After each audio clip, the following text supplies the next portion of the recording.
Friends, నేను మీ Sameer. Once again welcome to Sameer knowledge. First of all మీ అందరికీ నా తరపు నుంచి థ్యాంక్స్ చెప్తున్నాను, ఎందుకంటే మన ఛానల్ 1.16K సబ్స్క్రైబర్స్ దాటింది.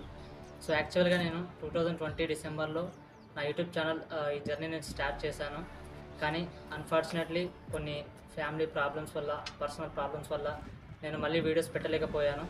ఆ 1 ఇయర్లో నాకు 200 నుంచి 300 వాచ్ టైం వచ్చింది. But this time we can start again.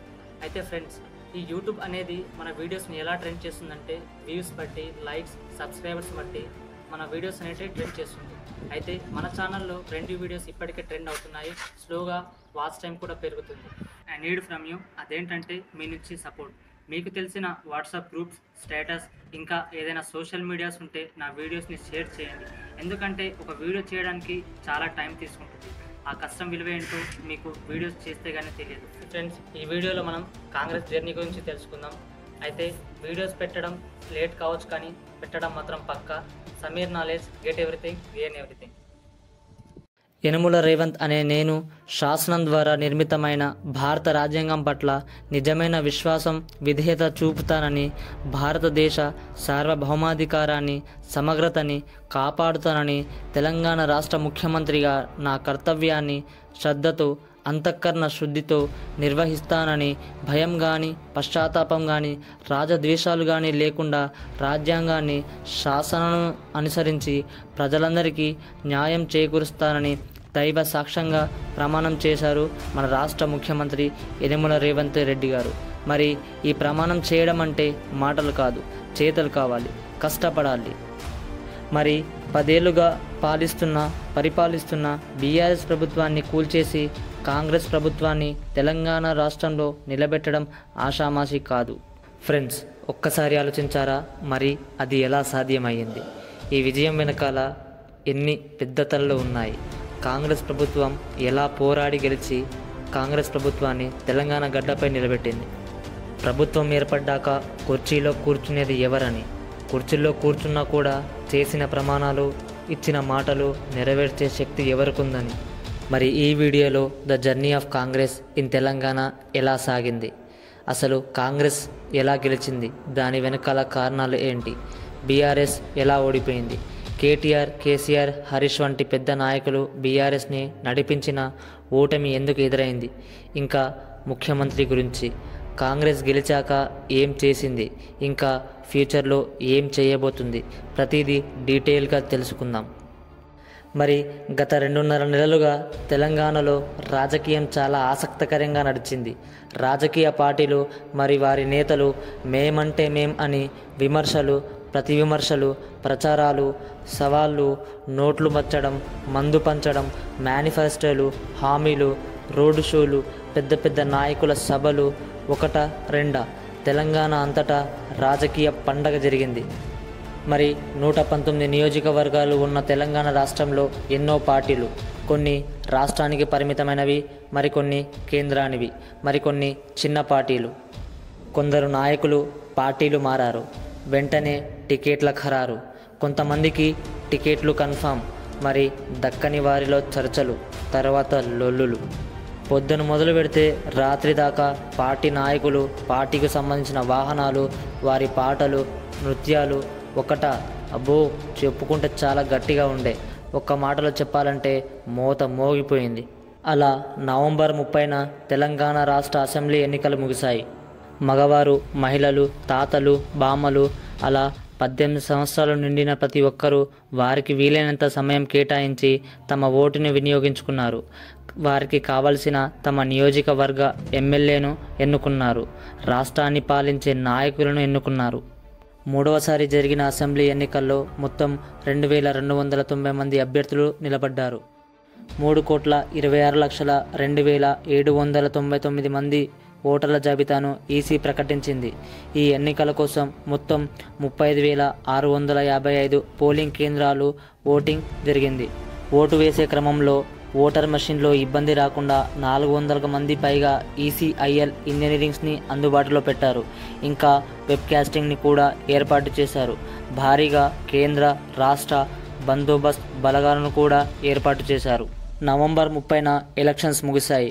అలా డిసెంబర్ 3న కౌంటింగ్ ఉదయం 8 గంటల నుంచి ప్రారంభం కాగా మధ్యాహ్నం 2 లేదా 3 గంటల దాకా కాంగ్రెస్ గెలుపు ఖరారైంది. ప్రజల్లో సంబరాలు మొదలయ్యాయి. ప్రతిపక్ష పార్టీలో ఉన్న సభ్యుల మొహాలు చిన్నవయ్యాయి. తెలంగాణ మొత్తం హస్తగతమైంది. ఒక కొత్త దారికి, చరిత్రకు నాంది పలికింది. ఎన్నో సర్వేస్, ఎగ్జిక్యూటివ్ పోల్స్, ఓటర్స్లో ఉత్కంఠభరితమైన పరిస్థితులలో అసలు బై ఎలక్షన్స్లో కూడా కనీసం డిపాజిట్లు కూడా రాని స్టేజ్ నుంచి ఇప్పుడు కాంగ్రెస్ ప్రభుత్వం తెలంగాణ గడ్డను శాసిస్తుంది. దీని వెనకాల ఎంతోమంది నాయకులు ఉన్నారు. కానీ రేవంత్ నాయకత్వంలో కాంగ్రెస్ పార్టీని బలోపేతం చేసి దానికి నీరు పోసి నారు పెట్టి పంటని పండించారు రేవంత్. ఇలా తెలంగాణలో ఇప్పటికీ అసెంబ్లీ ఎన్నికలు 3 సార్లు జరిగాయి. ఒకటి 2014లో, రెండవది 2018లో, మూడవది 2023లో. అయితే 2014లో కాంగ్రెస్ కేవలం 21 స్థానాలను మరియు 2018లో కేవలం 19 సీట్లు మాత్రమే గెలిచింది. 2023 అసెంబ్లీ ఎన్నికల్లో కాంగ్రెస్ పార్టీ మొత్తం 119 స్థానాల్లో 64 స్థానాలను కైవసం చేసుకుంది. తన సత్తా చాటి మ్యాజిక్ ఫిగర్ను దాటి ప్రభుత్వాన్ని నిలబెట్టుకుంది. అధికారంలో ఉన్న బీఆర్ఎస్ 39 సీట్లు రాగా ఎంఐఎం ఓల్డ్ సిటీలో అనుకున్నట్టుగానే 7 స్థానాల్లో గెలిచింది. కానీ బీజేపీ ఈసారి 8 స్థానాల్లో గెలిచి 3గా ఉన్న ఫిగర్ని 5గా మార్చింది. సిపిఐ 1 స్థానంలో గెలిచింది. ఫ్రెండ్స్, ఇప్పుడు ముఖ్యమంత్రి గారి గురించి తెలుసుకుందాం. ఫ్రెండ్స్, ఒకటి ఆలోచించారా? కాంగ్రెస్ ప్రభుత్వం 1885లో ఫామ్ అయ్యింది. మరి ఆ పార్టీలో ఎంతోమంది సీనియర్లు ఉండగా ఎందుకు రేవంత్ గారిని సీఎం చేశారని, ఎందుకు కాంగ్రెస్ అధిష్టానం రేవంత్ని సీఎం ప్రకటించారు? టీడీపీలో గెలిచిన ఎమ్మెల్యే ఇప్పుడు కాంగ్రెస్ తరపున పోటీ చేసి సీఎం అయ్యాడు. ఎందుకంటే ప్రజల్లో, ప్రభుత్వ అధికారుల్లో, ఇంకా వారి పార్టీలో కూడా రేవంత్ని ముఖ్యమంత్రి అవుతారని బలంగా అనుకున్నారు. ఇది చూసారా? పార్టీలో సీనియర్లు ఉండగా అసలు ఫలితాలే పూర్తి అవ్వకముందే ఒక రాష్ట్ర డీజీపీ రేవంత్ గారిని కలిసి ఎందుకు కంగ్రాట్స్ చెప్పారని. ఎందుకంటే పోలీస్ బలగాల్లో కూడా కాంగ్రెస్ నాయకుడు ముఖ్యమంత్రి రేవంత్ అని అనుకున్నారు కాబట్టి. రేవంత్ 2017 అక్టోబర్ 31న కాంగ్రెస్ పార్టీలో చేరారు. ఈ పార్టీలోకి ప్రవేశించకముందు తాను టీడీపీ ఎమ్మెల్యేగా ఉన్నాడు. అయితే కాంగ్రెస్ పార్టీలో చేరే ముందు తన పదవికి ఇంకా పార్టీకి టాటా చెప్పారు. అంటే రాజీనామా చేశారు. ఇది చూడండి ఫ్రెండ్స్, 2023 డిసెంబర్ 3న సీఎం అయ్యారు. అయితే అతను ప్రవేశించింది కాంగ్రెస్లో 2017 అక్టోబర్ 31న. ఇంత తక్కువ సమయంలో ముఖ్యమంత్రి అయ్యాడు. కేవలం 6 నుంచి 7 ఏళ్ల సమయంలోనే అతను సీఎం అయ్యాడు. దీనికి ముఖ్య కారణాలు వచ్చేసి తన మాట. మీకు తెలుసా ఫ్రెండ్స్, ఒక్క మాటతో లేని బంధాన్ని పెంచుకోవచ్చు, అదే ఒక్క మాటతో బంధాన్ని తెంచుకోవచ్చు. రేవంత్ గారు తన మాటలతో ప్రజలను ఆకట్టుకున్నారు, వారిని కట్టి పెట్టారు. ప్రతిపక్ష పార్టీని ఎదుర్కోవాలంటే మాటలు చాలా అవసరం. ప్రజలకు అర్థమయ్యేలా చెప్పడం కూడా చాలా అవసరం. అధికార పార్టీని విమర్శించి ప్రతి విమర్శలు చేయడం కేవలం రేవంత్ గారికే సాధ్యమైంది. అది ఈరోజు తనను కుర్చీలో కూర్చోపెట్టింది. ఫ్రెండ్స్, ఇక్కడ నుంచి వీడియో చాలా ఇంట్రెస్టింగ్గా ఉండబోతుంది. అయితే బీఆర్ఎస్ ఓడిపోవడానికి కారణం ఏంటి, ఇంకా కాంగ్రెస్ గెలవడానికి 5 ముఖ్యమైన కారణాలు చెబుతాను, వినేయండి. అయితే కాంగ్రెస్ పార్టీ గెలిచిన తర్వాత పెద్ద కుర్చీ కోసం ఇక్కడ కూడా పోటీ జరిగింది. ముఖ్యంగా ఇది 3 నాయకుల మధ్యలో. ఒకటి ఉత్తమ్ కుమార్ రెడ్డి, రెండవది మల్లు భట్టి విక్రమార్క, మూడవది కోమటిరెడ్డి వెంకటరెడ్డి. వీళ్ళు కాంగ్రెస్ పార్టీలో సీనియర్ నాయకులు. కాంగ్రెస్ గెలవడానికి కారణాలు చూస్తే మొదటిది ఇంకా ముఖ్యమైనది ఈ 6 హామీలు. అయితే కాంగ్రెస్ ప్రకటించిన 6 గ్యారంటీల్లో మొదటిది మహాలక్ష్మి. ఈ పథకం కింద ప్రతి మహిళకు నెలకు 2,500 రూపాయలు ఆర్థిక సాయం, 500 రూపాయలకే గ్యాస్ సిలిండర్. రాష్ట్ర వ్యాప్తంగా మహిళలకు ఆర్టీసీ బస్సుల్లో ఉచిత ప్రయాణ సదుపాయం. రెండవది రైతు భరోసా. ఏటా రైతులు, కౌలు రైతులకు ఎకరానికి 15,000 రూపాయలు పెట్టుబడి సాయం. ఏటా వ్యవసాయ కూలీలకు 12,000 ఆర్థిక సాయం. వరి పంటకు అదనంగా 500 రూపాయలు బోనస్ ప్రకటన. మూడవది గృహజ్యోతి. ఈ పథకం కింద ఇళ్లల్లో వాడే 200 యూనిట్ల కరెంట్ ఉచితం. నాలుగవది ఇందిరమ్మ ఇల్లు.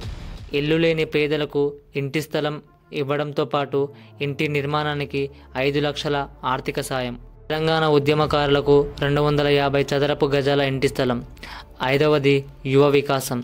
విద్యా భరోసా కార్డు కింద విద్యార్థులకు 5 లక్షల పరిమితితో విద్యా భరోసా కార్డు.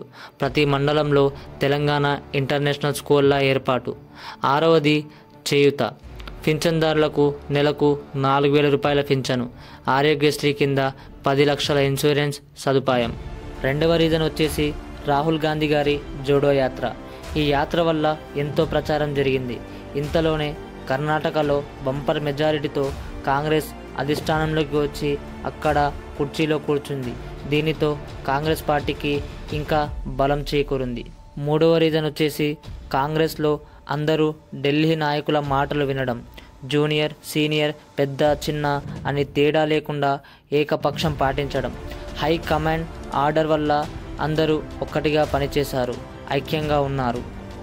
ఇంకా రాహుల్ గాంధీ రైతు డిక్లరేషన్, ప్రియాంక గాంధీ గారి యూత్ డిక్లరేషన్, తరచుగా వీళ్ళు రాష్ట్రానికి వచ్చి చర్చించడం, ప్రజాసభలు పెట్టడం అన్నీ ప్లస్ పాయింట్గా మారాయి.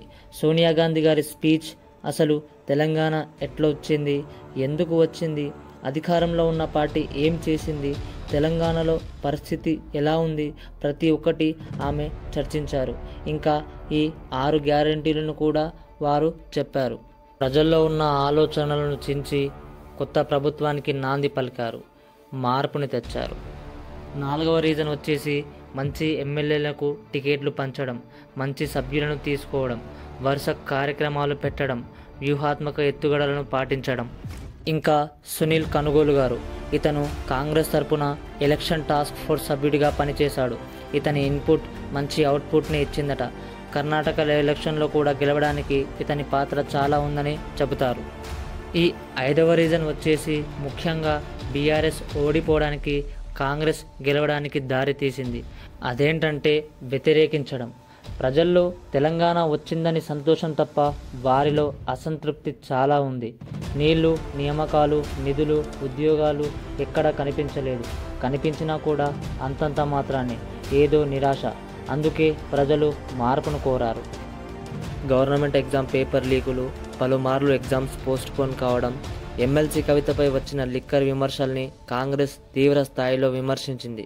ఇంకా రాష్ట్ర సంక్షేమ పథకాలలో ఎమ్మెల్యేలు, ఎమ్మెల్సీలు ఇంకా కిందవారు కమిషన్లు తీసుకుంటున్నారని, కుటుంబ పాలనకి చరణగీతం పాడాలని వ్యతిరేకించి ప్రజల మనసులో నింపారు. బీజేపీ నాయకుడు మారి బీఆర్ఎస్తో పొత్తు పెట్టుకున్నాడని, లోపాధికారం ఒప్పందం చేసుకున్నాడని అనుమానాలని కాంగ్రెస్ ప్రజల్లోకి బలంగా తీసుకెళ్లింది. ఇక్కడ బీఆర్ఎస్, బీజేపీ కాస్త దెబ్బతిన్నాయి. భారాస, భాజపా ఒక్కటే అని గట్టిగా చెప్పింది కాంగ్రెస్. ఇంకో రీజన్ సోషల్ మీడియా. ఈ సోషల్ మీడియాలో వ్యతిరేకించడం, మంచి మేనిఫెస్టోలు ఇవ్వడం, ఇవన్నీ కాంగ్రెస్కి ప్లస్ పాయింట్గా మారాయి. కాంగ్రెస్ అంటే పదవుల కోసం కాదు, ప్రజల కోసం అని చెప్పిన మాటలు ప్రజల్లో గట్టిగా చేరుకుపోయాయి. ఒకప్పుడు కాదు, ఒక్కసారి ఇప్పుడు అవకాశం ఇచ్చి చూడండి అన్నారు. అలా కాంగ్రెస్ తన ప్రభుత్వాన్ని తెలంగాణ గడ్డపై నిలబెట్టింది. ఫ్రెండ్స్, ఇప్పుడు కాంగ్రెస్ గెలిచాక ఏం చేసిందో చూద్దాం. అయితే తెలంగాణకు మొదటి ముఖ్యమంత్రి కేసీఆర్ గారు, రేవంత్ గారు కాంగ్రెస్ తరపున మొదటి ముఖ్యమంత్రి మరియు తెలంగాణకు 2వ ముఖ్యమంత్రిగా డిసెంబర్ 7న ఎల్బీ స్టేడియం హైదరాబాదులో ప్రమాణ స్వీకారం చేశారు. హస్తవాసి ఫలించింది. ఆ ధాటికి కారు వెనకబడింది. మార్పు కావాలంటూ కాంగ్రెస్ చేసిన ఉధృత ప్రచారం ఆ పార్టీని విజయ తీరానికి చేర్చింది. లక్షలాది ప్రజల్లో అధిరత పెద్దలతో, వివిధ రాష్ట్రాల ముఖ్యమంత్రులు, కాంగ్రెస్ సీనియర్లు, అభిమానులతో 11 మంత్రుల సమక్షంలో గవర్నర్ తమిళసై రేవంత్ గారితో ప్రమాణ స్వీకారం చేయించారు. రేవంత్ గారు ప్రమాణ స్వీకారం తర్వాత దివ్యాంగురాలు అయిన రజనీకి ఉద్యోగ నియామక పత్రాన్ని ఇచ్చారు. అయితే రాష్ట్ర ప్రజల కోసం కాంగ్రెస్ ఇచ్చిన 6 గ్యారంటీల హామీ అధికారంలోకి వచ్చిన వెంటనే 2 రోజుల్లో 2ని అమలు చేశారు. దానిలో మొదటిది మహాలక్ష్మి పథకం. మహిళలకు ఉచిత బస్సు ప్రయాణం, మహిళ సాధికారత దిశగా తొలి అడుగు. అయితే తెలంగాణ స్థానిక మహిళలు, విద్యార్థినులు మరియు ట్రాన్స్జెండర్లకు ఇది సదవకాశం. TSRTC Palle Velugu, express city, ordinary, city metro express సర్వీసుల్లో ఉచిత ప్రయాణ సౌకర్యం. తెలంగాణ రాష్ట్ర పరిధిలో ఎక్కడి నుంచి ఎక్కడికైనా ఉచితంగా ప్రయాణం చేయొచ్చు, 0 టికెట్. రెండవ పథకం వచ్చేసి చేయూత. రాజీవ్ ఆరోగ్యశ్రీ వైద్య సాయం 10 లక్షలకు పెంచారు. ఆరోగ్య తెలంగాణ వైపు ఇది మరో అడుగు. రాష్ట్రంలోని పేదలందరికీ ఉచిత కార్పొరేట్ వైద్యం. అన్ని రాజీవ్ ఆరోగ్యశ్రీ ఎంపానల్డ్ ఆసుపత్రిలో తక్షణమే అమలు. ప్రజలకు ఇబ్బందులు లేకుండా అమలులో పటిష్ట చర్యలు తీసుకున్నారు కాంగ్రెస్ ప్రభుత్వం. ఇంకా చాలా ఉన్నాయి, వాటన్నింటినీ మనం రాబోయే వీడియోలో తెలుసుకుందాం. ఎన్నో హామీలు, ఇచ్చిన మాటలు ప్రభుత్వం ఎలా ముందుకు తీసుకెళ్తుందో చూద్దాం. ఇది ఫ్రెండ్స్ ఇవాల్టి మన వీడియో. ఈ వీడియో మీకు నచ్చినట్లయితే లైక్ చేయండి, కామెంట్ చేయండి, ఖచ్చితంగా సబ్స్క్రైబ్ చేయండి. ఈ ఇన్ఫర్మేషన్ మీ ఫ్రెండ్స్ అందరికీ సెండ్ చేయండి. మీ సపోర్ట్ ఎంతగానో కావాలి. ఇలాంటి ఇన్ఫర్మేషన్ మీకు ఇస్తూనే ఉంటాను. Sameer knowledge, get everything, gain everything.